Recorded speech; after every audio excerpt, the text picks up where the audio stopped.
ঠাকুরপোর কথাবার্তা আভাব আমার কিন্তু ঠিক লাগছে না। মনে হচ্ছে ঠাকুরপো আমার কাছে কিছু গোপন করছে। এই কাগজে দীপুর বাড়ির ঠিকানা লেখা আছে। এই ঠিকানা ধরে আমি ঠিক দীপুর কাছে পৌঁছে যাব। এখন আমি একটু বিশ্রাম নেই।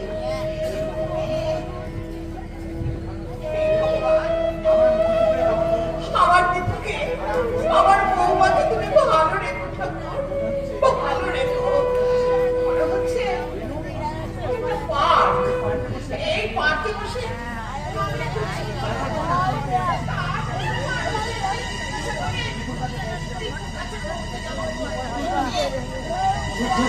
আর ভালো লাগছে না। বারবার বললাম পার্কে 4টের সময় মিট করতে, এখনো মনে কোনো পাত্তাই নেই। ভালো লাগে না।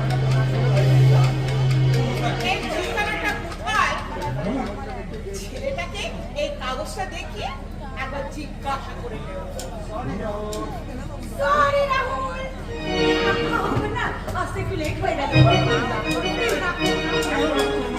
প্রতিদিন তুমি এইভাবে সরি বাবা, আর লেট করবো না। এই তোমার গাছ এই কথা দিচ্ছি। এই প্লিজ একটু হাসো না। ওই মহিলাটা না কেমন করে আমাদের দিকে হা করে চেয়ে আছে।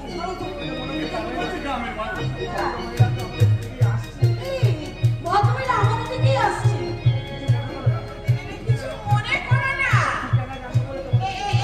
ঠিকানাটা জানবো বলে আমি একটু তোমাদের কাছে এলাম। কাজ করবে আর মনে করবো না। দেখছেন তো ইয়াং ছেলে মেয়ে পাশে বসে গেম করছি, আপনি দিলেন না জলটা ফেলে। আমি বলি কি, বলি দুজনের তো বেশ বয়স হয়েছে, তাই এবার একটা বিয়ে তো করে নাও না, তাহলে তো ঝামেলা থাকে না। হাসছো কেন গো? বলি এইভাবে পার্কে নোংরামি না করে বলি বিয়ে করলে তো ঝামেলা হয় না। দিচ্ছি হ্যাঁ গো, আমার খুব চেনা চেনা মনে হচ্ছে। কোথায় যেন আমি দেখেছি না না, আমি আমাকে কোথায় দেখি? আমি কলকাতার ছেলে, গ্রামে খুব একটা যাই না। তবে হ্যাঁ, গ্রামে আমার এক বন্ধু আছে, তার সঙ্গে দু একবার তার বাড়িতে গিয়েছি। আচ্ছা কি নাম বলো দেখিনি তোমার বন্ধু? দীপঙ্কর। হ্যাঁ গো বাবা, তুমি আমাকে চিনতে পারছো না? আমি দীপুর মা গো, আমি দীপুর মা। আপনি দীপঙ্করের মা? হ্যাঁ গো, হ্যাঁ। বৌমা, তুমি দীপঙ্করকে চেনো না? কেন চিনবো না? দীপঙ্কর তো আমার বন্ধু, আমরা তিনজনই অন্তরঙ্গ বন্ধু। তাহলে তো ওই দীপুর ঠিকানাটা তোমরা বলেই দিতে পারবে, বলো?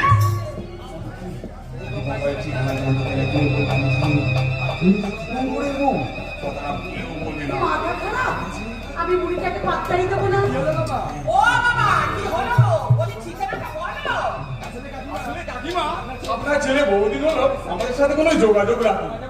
যোগাযোগ রাখেনি? ও বাবা, তোমার ঠিকানাটা একটু বলে দাও না বাবা, বলে দাও না। আপনার ছেলে না একটা বেঈমান। না, ওসব কথা বলো না, ওসব কথা বলো না। আমার দীপু খুব ভালো ছেলে, আর আমার বৌমা খুব ভালো, খুব ভালো। আপনি আপনার বৌমাকে দেখেছেন? বাবা, আমি আমার বৌমাকে দেখিনি মানে? সব বাজে কথা বলছে গো তোমরা। বাজে কথা আমরা বলছি না, বাজে কথা বলছেন আপনি। আপনার বৌমাকে আপনি কি করে চিনবেন? বিয়ের খবরটা তো আপনাকে জানানোই হয়নি। কি বলছো গো তুমি? তোমাদের কথা শুনে আমার মাথার যন্ত্রণা শুরু হয়ে গেছে। আমি তোমাদের কথাবার্তা আমি কিছুই বুঝতে পারছি না। মনে হচ্ছে একটা ঘটনা ঘটতে চলেছে। আচ্ছা, তোমরা কি আমার দীপুর বিয়েতে ছিলে? ছিলাম মানে? আমরা দাঁড়িয়ে থেকে দীপঙ্করের রেজিস্ট্রি করে বিয়ে দিয়েছি। না, তুমি মিথ্যা কথা বলছো। আমার দীপুর বিয়ে তো রেজিস্ট্রি করে হয়নি, বিয়ে হয়েছে সিঁদুর দান করে। আপনি মিথ্যে কথা বলছেন। দীপঙ্করের বিয়ে হয়েছে রেজিস্ট্রি করে। না, তুমিও মিথ্যা কথা বলছো। দীপুর বিয়ে হয়েছে সিঁদুর দান করে, আর সেটা আমি নিজে দাঁড়িয়ে থেকে বিয়ে দিয়েছে। উনি কি বলছে? রহস্য আছে। হ্যাঁ,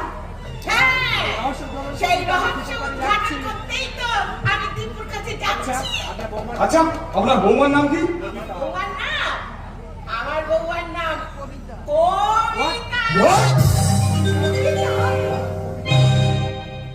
হ্যাঁ, কবিতা। তার মানে কবিতা ওই ছিটা ওর বউ এতদিন ধরে এত বড় একটা সত্যি কথা আমার কাছে লুকিয়েছে।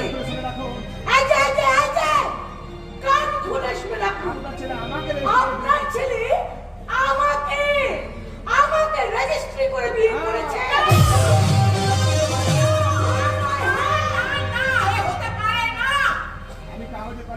আমি ওর কাগজে কলমে সই করাবো। বলি সরকারি খাতায় রেজিস্ট্রি করা বউগুলো বলি বেসরকারি বউ হয়ে যায় কি করে গো? বলি তাই তুমি এই মার্কে নোংরামি করছো। আমার ছেলের বউ তুই যদি হও তাহলে তোমার সিঁড়িতে সিঁদুর কোথায়? হাতে সাজানো কোথায়?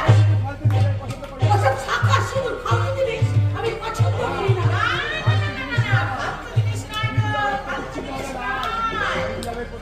বিপ্লবের প্রতীক চিহ্ন হলো লাল, আর সেই লাল সিঁদুর সিঁথিতে পড়ে মেয়েরা সংসার যুদ্ধে যুদ্ধ করতে নামে, সংগ্রাম করতে নামে। আর শাখা হলো শান্তির প্রতীক। গৃহবধূদের সেই শাখা পড়ে সংসারেতে শান্তি প্রতিষ্ঠা করতে হয়। কেন চুপ করবো? বলি কেন চুপ করবো? বলি তুমি যদি আমার ছেলে দীপুর বউ হও তাহলে ওই যার সঙ্গে তুমি নোংরামি করছিলে বলে ওই ছেলেটা তোমার কে হয়? বলে রেজিস্ট্রি করে খাতায় তোমার এইরকম কটা স্বামীর নাম লেখা আছে। একটা ফালতু কথা বললে না তাহলে চোর মেরে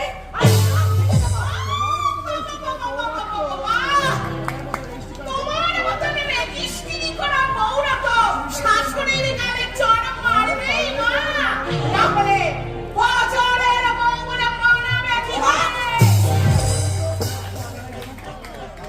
আচ্ছা আপনারাই বলুন তো, আপনারাই বলুন, বলি এইরকম চরিত্রের মেয়েরা কি সংসারে প্রদীপ জ্বালতে পারে? এই সব মেয়েরাই তো সংসারে সন্তানের জন্ম না দিয়ে মা না হয়ে ওই নার্সিং হোমে গিয়ে সন্তানকে নষ্ট করে দেয়। তাই আমি একজন মা হয়ে বলছি, আগে সন্তানের মা হও।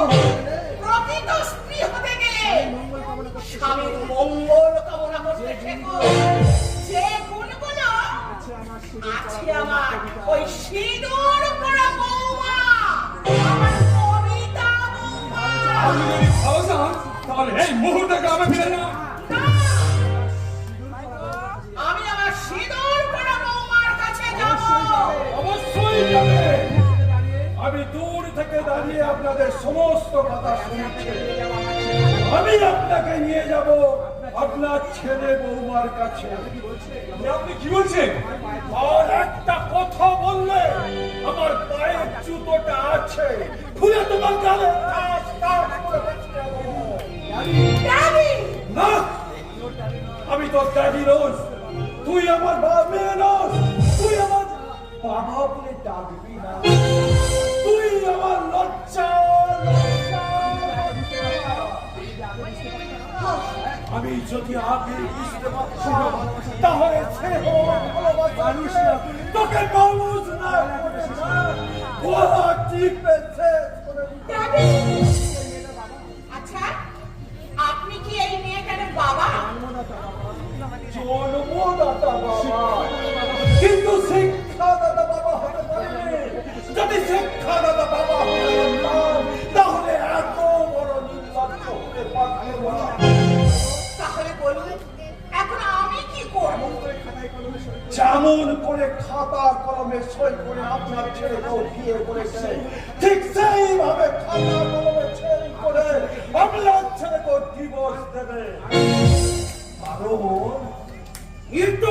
আত্মা কখনো স্বর্গে যেতে পারে না। ওকে, খুব ভালো কথা। আমি দীপঙ্করকে ডিভোর্স করে জহরকেই বিয়ে করব। না না না না না না না না এ বিয়েতে আমি রাজি নই। কারণ যে একটা স্বামীকে ডিভোর্স দিয়ে আর একটা স্বামী ঘুরে বেড়ায় সে গার্লফ্রেন্ড হতে পারে, বউ হতে পারে না।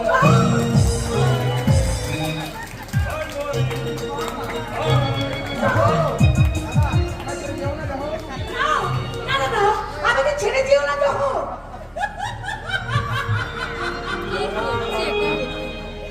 যথা ধর্ম তথা তাই ওই সিঁদুরের জয়ের ধ্বনি দিতে আমি যাব। তার আগে আমি তেজ্য করবো আমার কন্যাকে, তারপরে ওই সিঁদুর পরা মেয়েটাকে আমার নিজের মেয়ে মনে করে আপনার বাড়িতে পৌঁছে দেব। আসুন, আপনি আমার সঙ্গে